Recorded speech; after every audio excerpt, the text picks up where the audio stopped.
Dear friends, we all know the National Vaccination Day, also called the National Immunization Day, is celebrated every year on March 16th to convey the importance of vaccination to the entire nation. The day was first observed in the year 1995 when the first dose of oral vaccine against polio was given in India, and hence began the Pulse Polio program or the Pulse Polio Abhiyan. The main aim of celebrating the National Vaccination Day is to make everyone aware of polio and to eradicate the disease completely from the world. We all know how vaccination has gained paramount importance during this COVID-19 pandemic. So let us try to understand what is vaccine, its history, and how exactly the vaccines work. Now let us understand the term vaccination.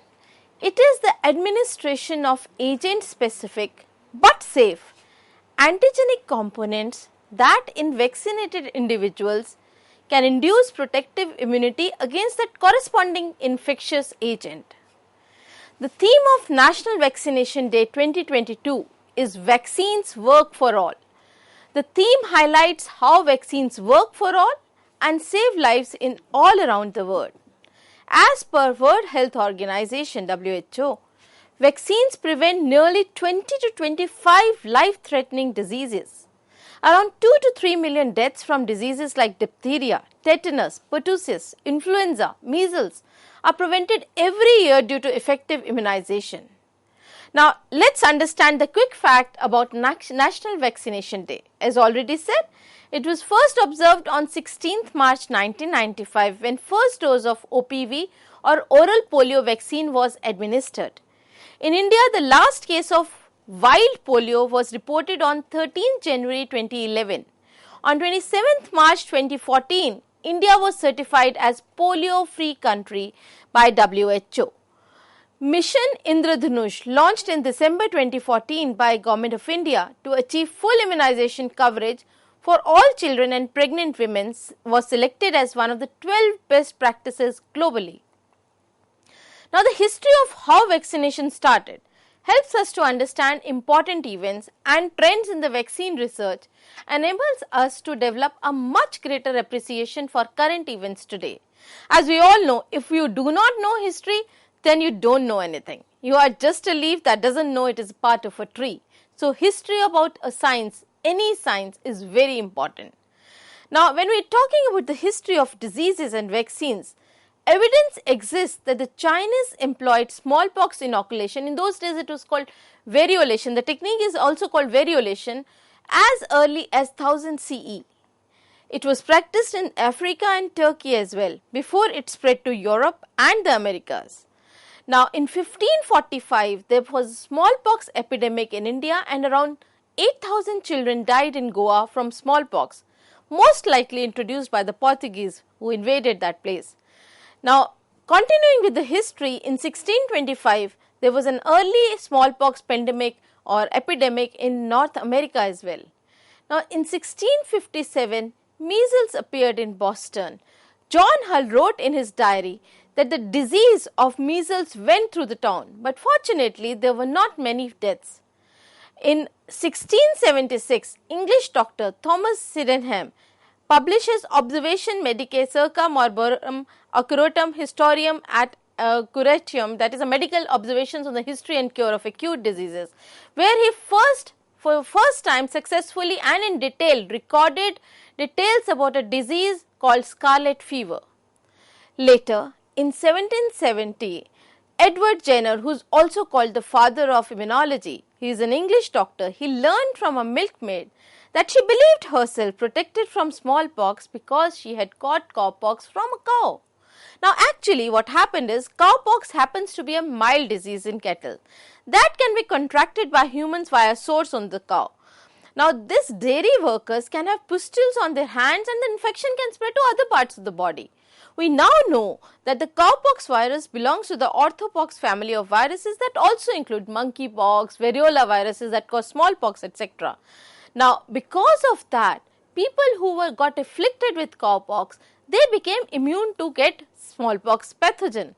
Now, Jenner later inoculated 8-year-old James Phipp with matter from cowpox sore from a milkmaid who had cowpox, Sarah Nelms. You can see on the right hand side, that's the hand of Sarah Nelms. Through the cowpox pistol on the hand of Sarah Nelms, the matter was picked up and inoculated into James Phibb. Phibb suffered a local reaction and was sick for a few days but made a complete recovery.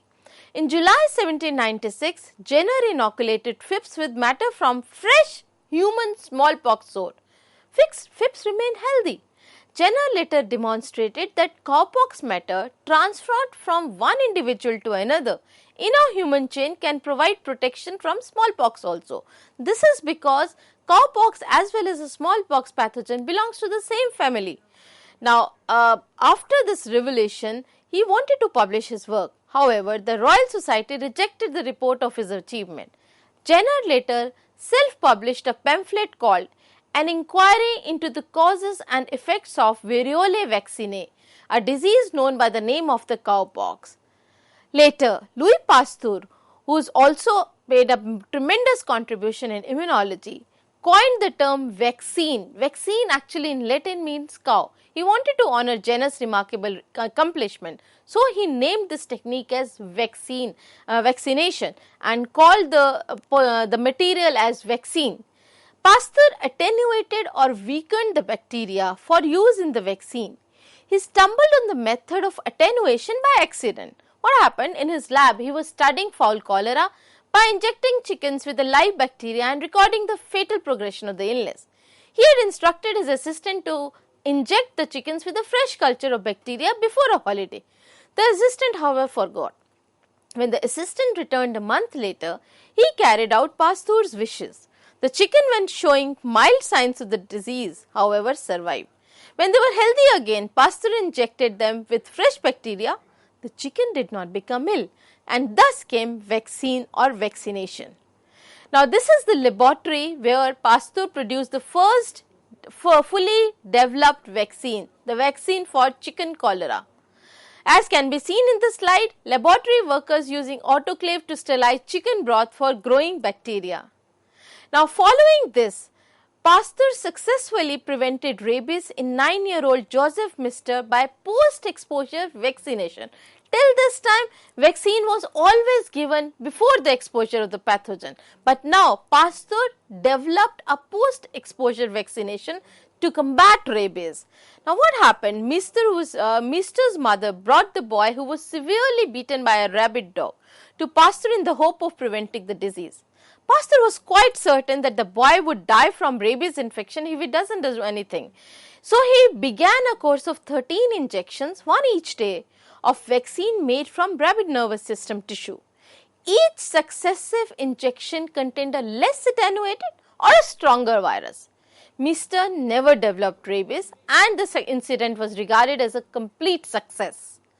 Later, in 1944, Maurice Hilleman. Now, Maurice Hilleman had made tremendous progress with vaccine research. He nearly came out with almost 40 vaccines, so he is rightly called the father of vaccinology.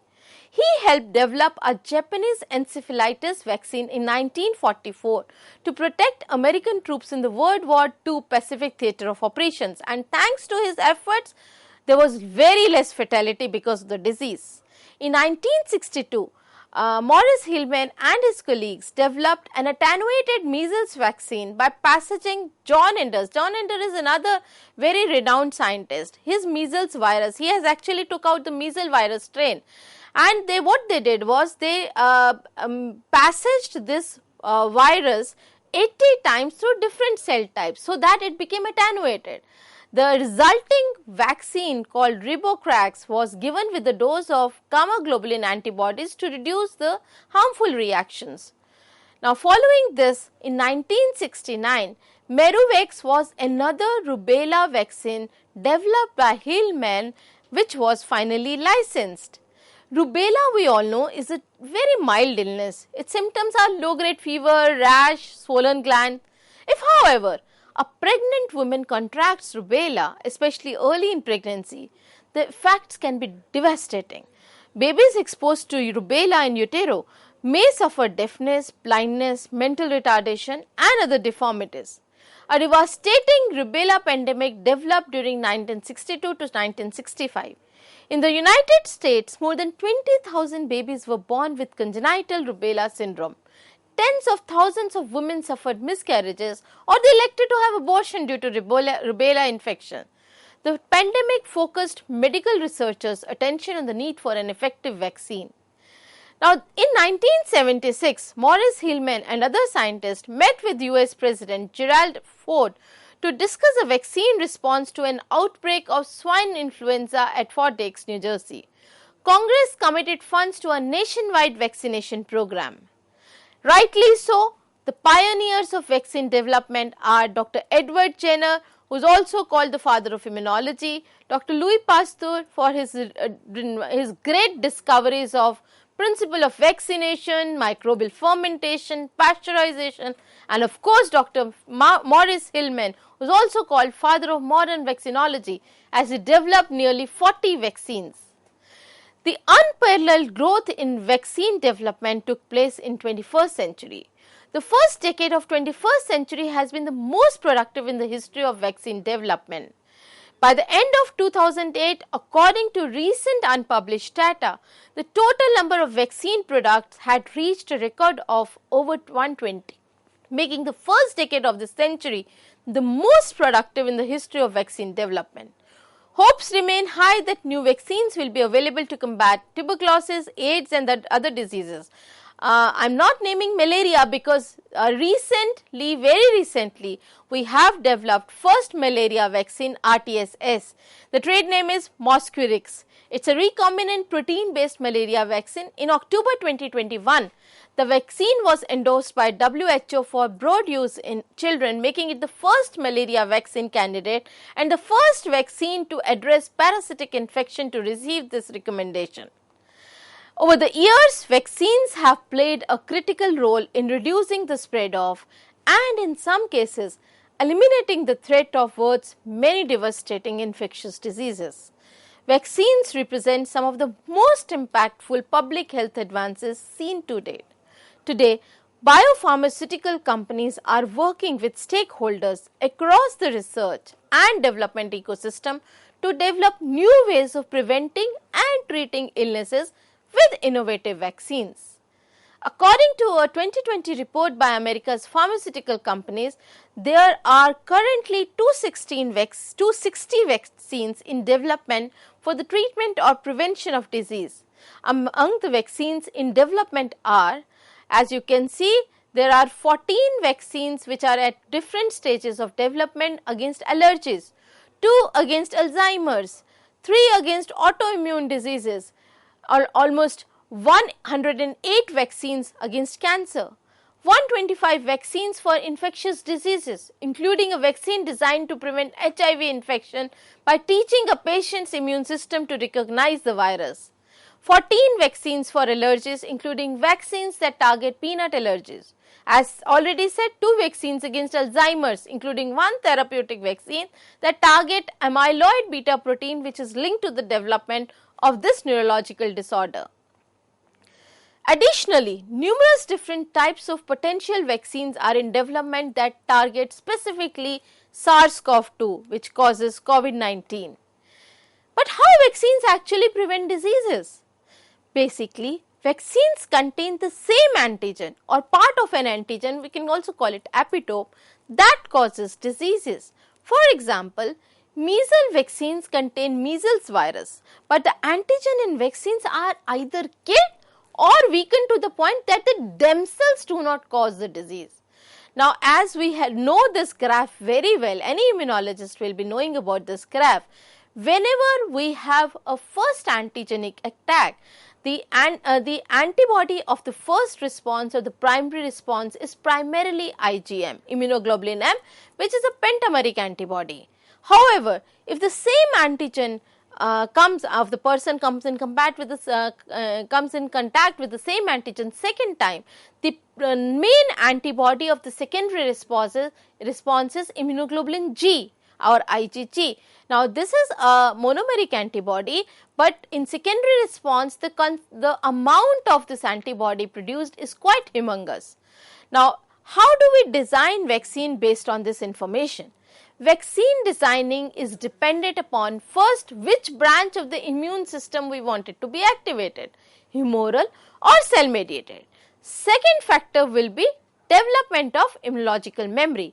As you can see in the graph, whenever we give or vaccinate a person, there will be slight increase in the number of antibodies or the immune response, maybe for the first 1 month, and then it will start weaning.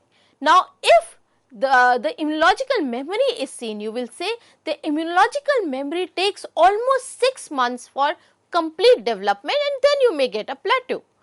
Now,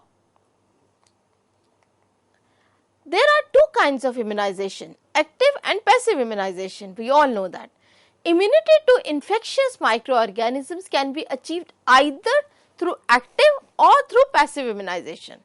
In each case, immunity can be acquired either by natural processes, like for example by transfer from mother to fetus, or by previous infection by the organism, or by artificial means such as injection of antibodies or vaccines.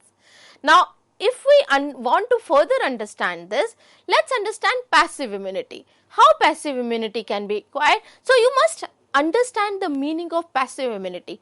Passive immunity means that the immune system is passively working. That means immune system is not actively working, but rather the immunity is being acquired passively from outside. For example, a natural maternal antibody immune globulin, or humanized monoclonal antibody, or certain antitoxins which are provided to a victim from outside, a person who is suffering from outside.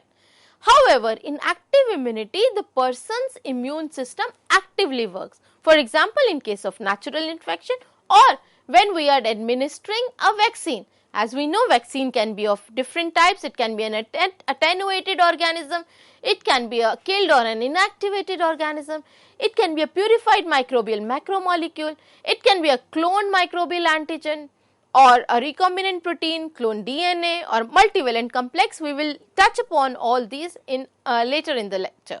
Or it could be a toxoid. Now, passive immunization basically involves transfer of already formed antibodies. This thing we had heard so many times in the COVID-19 infection. When in the second wave, when Delta variant was rampant, we heard about plasma therapy. What was plasma therapy? A person who was afflicted with SARS-CoV-2 or COVID-19, his plasma, once he is okay, his plasma was taken and the antibodies were taken out and was transferred into a recipient who was still suffering from SARS-CoV-2 and was not able to produce an active immune response. So, this is passive immunization, which is involving a transfer of preformed antibodies. It occurs naturally also by transfer of maternal antibodies, as I already said, across the placenta to developing fetus. We know the predominant antibodies are IgG in this case.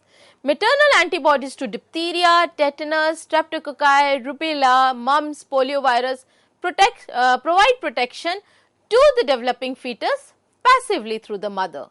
Now, maternal antibodies are also present in colostrum and the milk, which also provide passive immunity to the infant. Of course, the type of immunoglobulin here is predominantly IgA. Passive immunization can also be achieved by injecting a recipient with preformed antibodies. For example, an injection of horse antiserum antibody will neutralize any tetanus toxin produced by Clostridium tetani in the wound. Like when we are talking about common agents used for passive immunization, so in case of, for example, diphtheria, horse antitoxins are used. For rabies, pooled human immunogamma globulins are used, and so on and so forth. I specifically wants to talk about the snake bite, where horse antivenin is used. Like how it is produced, venom preparation is taken place. That's a stage A, where venom is collected from the serpent, from the snake. This venom is being injected into a horse. Hyperimmune plasma from the horse is taken, processed in the plant, and the processed plasma or the anti-venom is then finally ready for formulation, or the product is ready for being licensed and further marketed. Now, active immunization elicits long-term protection. When active immunization is successful, a subsequent exposure to the pathogen agent elicits a heightened response. Active Active immunization can be achieved, as already said, by natural infection or through vaccine. In active immunization, the immune system plays an active role where it leads to proliferation of antigen reactive T and B cells, resulting in formation of memory cells.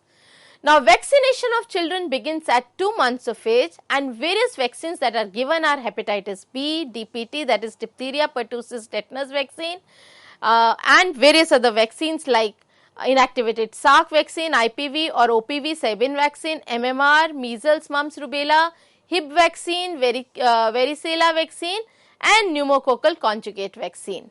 Vaccines work. This is a classical example you can see. You can see that once the polio vaccine was started, there was 100% eradication of the disease. Now, the sequential stages of vaccine trials can have various different phases, phase 1, phase 2, phase 3, following by licensing and then marketing, and actually a proper vaccine after undergoing through all the phases can actually take 10 years to reach the marketplace. Now, important is about polio virus, because that is why this National Vaccine Day is being celebrated.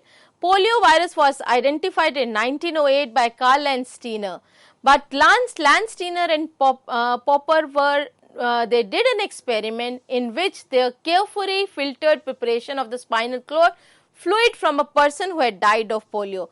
They found that it was not the bacteria that got trapped, but rather the filtrate which was responsible for causing the disease.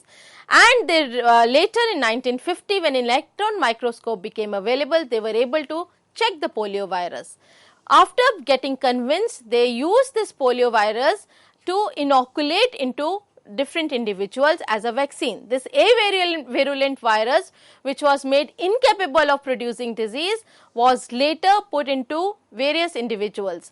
However, what happened later, this vaccine was taken off the shelf because it caused different people to respond differently. It was later worked upon.